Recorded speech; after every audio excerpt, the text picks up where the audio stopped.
बिस्मिल्लाहिर्रहमानिर्रहीम। हनीन यूसुफ की home girl Nimra Ahmad की कलम से चैप्टर 5 बाब पंजम मेरा आशियाना।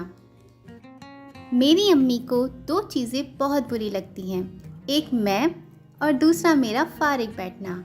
मैं ज़रा देर के लिए भी फारिग बैठी हूँ तो अम्मी अपने 3 मिसाइल मेरी तरफ फेंकती हैं, खाना खा लो या सो जाओ या नमाज पढ़ो। और जब अम्मी की पसंद के मुताबिक बात ना की जा रही हो और हमें सामने से उठाना हो तो नमाज वाला मिसाइल फ़ौरन दागा जाता है। अगर कहो कि नमाज पढ़ ली है तो कहती हैं सो जाओ। रमज़ान में इफ्तारी की मेज़ पे बैठो तो इंतज़ार के चंद लम्हे भी अम्मी फारिग नहीं बैठने देती, कहती हैं वज़ू करके रखो। एक दिन सैम ने तंग आके कहा कि अम्मी आप कहती हैं तो मैं मगरिब की नमाज भी एडवांस में पढ़ लेता हूँ। खैर, हमसे अम्मी सफाई करवाती रहती हैं, लेकिन कुछ चीज़ों की सफाई माएँ भी नहीं करवा सकती। उनके दिन भर के काम ही इतने होते हैं, उनका ख्याल हमें खुद रखना पड़ेगा। मैं तो रखती हूँ, क्या आप रखती हैं? मैं आपको सफाई के लिहाज से कोई नसीहत नहीं करूँगी। मुझे यकीन है कि अगर आप होम गर्ल पढ़ रही हैं तो आप एक साफ़ लड़की हैं। मुझे यकीन है कि आपके किचन के चूल्हे के घुमाने वाले नोब के ऊपर ग्रीस की तह नहीं होगी। किचन सिंक का स्पंज साफ़ होगा, उसको आप हर कुछ दिन बाद तब्दील करती होंगी, डिसइंफेक्ट भी करती होंगी, क्योंकि उस पे कॉलीफॉर्म बैक्टीरिया होता है। यकीनन हर 2 हफ्ते बाद आप उसको बदलती होंगी और हर रोज़ माइक्रोवेव में 2 मिनट तक गर्म करके उसके जरासीम मारती होंगी। आप फलों और गोश्त की कटिंग अलग-अलग कटिंग बोर्ड्स पे करती होंगी।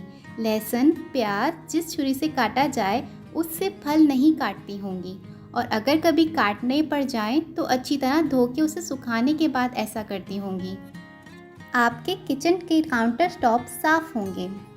रोज़ बर्तन धोने के बाद आप एक अलग कपड़े या स्पंज से उनको साफ़ करती होंगी और उस कपड़े को किसी और चीज़ को साफ़ करने के लिए इस्तेमाल नहीं करती होंगी। चूँकि आप एक साफ़ लड़की हैं, इसलिए आप काउंटर टॉप के कोने खुदरे भी अच्छी तरह साफ़ करती होंगी। हर हफ्ते कैबिनेट की ऊपरी सतह को स्टूल पे चढ़ के साफ़ करती होंगी और वहाँ शीट डालकर रखी होगी। अगर वहाँ मसनूई पौधे रखे हुए हैं तो हर हफ्ते उनको धोती भी होंगी, और आपको मालूम होगा कि मसनूई फूलों को धोने का तरीका क्या है। यकीनन आप भी वही करती होंगी जो मैं करती हूँ। नीम गर्म पानी में डिटर्जेंट घोला, उसमें मसनूई फूल डाल दिए और आधे घंटे बाद निकाल के उनकी पत्तियाँ नरमी से ज़रा सी मल ली और उनको निथाड़ लिया। यकीनन आप एक सुघड़ लड़की हैं, इसलिए मैं नहीं मान सकती कि आपके चूल्हे और सिंक की टोंटी के पीछे की दीवार पे छींटे जमा होंगे। आप रोज़ के रोज़ उनको साफ़ करती होंगी। चूल्हे या कुकिंग रेंज पे आपने फोइल चढ़ा के रखी होगी, और अगर ट्रे वाला चूल्हा है तो हर रात ट्रे निकाल के उसे साफ़ करती होंगी। आपके घर के बिजली के स्विच बोर्ड्स और बटनों पे गर्द नहीं जमा होगी। टोंटी के हैंडल मध्यम नहीं होंगे, बल्कि उनका स्टील चमक रहा होगा। टोंटी की पिछली तरफ से भी सामने वाली जैसी चमक रही होगी, है ना? ओवन के अंदर की शीशे की ट्रे जो रोज़ आपके खाने को घुमा घुमा के गर्म करती है, उसको भी आपने चमका रखा होगा। ओवन, टोस्टर, कॉफ़ी मेकर्स वगैरह को भी हर तीसरे चौथे दिन गीले स्पंज से साफ़ करती होंगी आप। फ्रिज का हैंडल भी साफ़ होगा। सिंक पे साबुन, क्लीनर वगैरह का होल्डर या प्याला अंदर तक साफ़ होगा। कोई भी आके इसमें झांक ले, आप शर्मिंदा नहीं होंगी। किचन तो आपका साफ़ ही होता है, बेडरूम भी साफ़ होगा। ड्रेसिंग टेबल पे रखी चीज़ों पे गर्द की तह नहीं होगी। घर के कमरों के दरवाज़ों के हैंडल और कुंडियाँ चमक रही होंगी।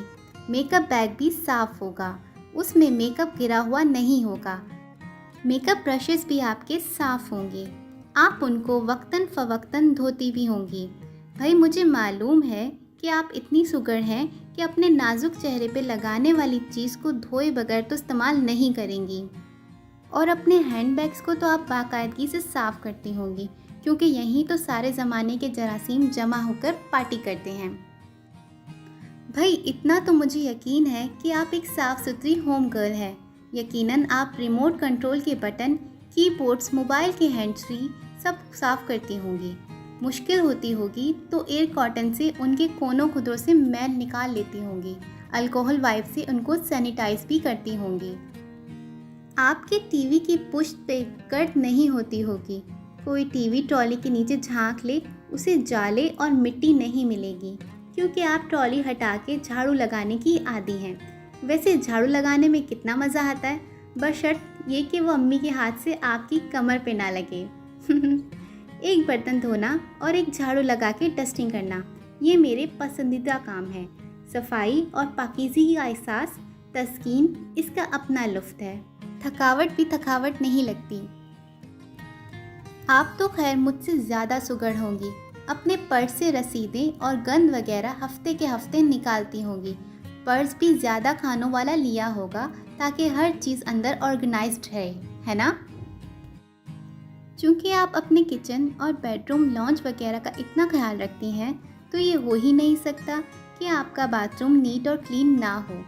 आपके घर में भी मेरे घर की तरह उसूल होगा कि अपने बाद बाथरूम इस्तेमाल करने वाले के लिए कोई चीज़ तकलीफ़ का बाइस ना बने। एग्जॉस्ट चला के या खिड़की खोल के बाहर निकलने की तलकीन की जाती होगी।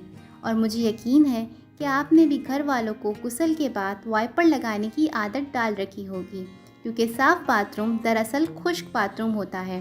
गीला बाथरूम कराहत आमेज़ होता है, चाहे फ़र्श पे गुस्ल का पानी ही गिरा हो। इसलिए आप अच्छी तरह वाइपर लगा के फ़र्श को खुश्क करके निकलती होंगी। आपके वॉश बेसन और कमोड की अकब की जगह वैसे ही साफ़ होगी जैसे आईना। भले टाइल्स पुरानी हो और खूबसूरत ना हो, लेकिन वो साफ़ होंगी। टूथब्रश होल्डर अंदर से ऐसा चमक रहा होगा कि आप बिना किसी झिझक के अपना ब्रश इसमें खड़ा करती होंगी। ब्रश आपने मुंह के अंदर ले जाना होता है, उसको गंदे ग्लास में खड़ा करने का सवाल ही पैदा नहीं होता, क्योंकि आप यकीनन जानती होंगी कि जरासीम के लिए ग्लास के पेंदे से ऊपर की सिम सफ़र करना कोई मुश्किल काम नहीं है। आपके बाथरूम के नल भी चमक रहे होंगे, क्योंकि आप उनको स्पंज से रगड़ रगड़ के हफ्तावार साफ़ करती होंगी।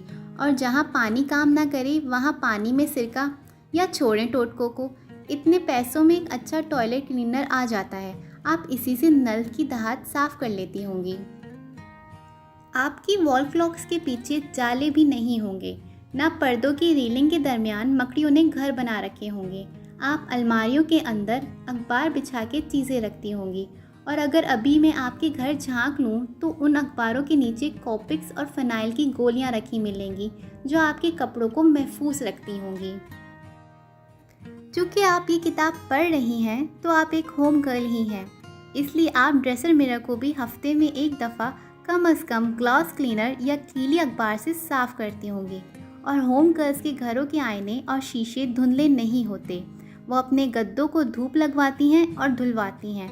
बेड वगैरह को भी धूप ना लगवा सके तो उन पे ऐसे स्प्रे ज़रूर करती हैं जो मुज़रे सेहत ना हो, लेकिन बेड बग्स, बेड के कीड़ों को ख़त्म कर दें।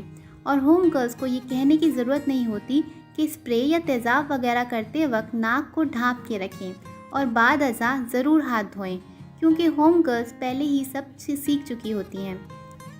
जैसा कि मैंने कहा, मुझे आपको सफाई से मुतल्लिक कोई नसीहत करने की ज़रूरत नहीं है।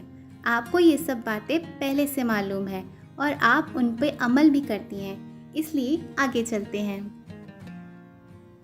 इसी के साथ चैप्टर 5 यहाँ ख़त्म होता है। अपना बहुत ख्याल रखें। अल्लाह हाफिज़।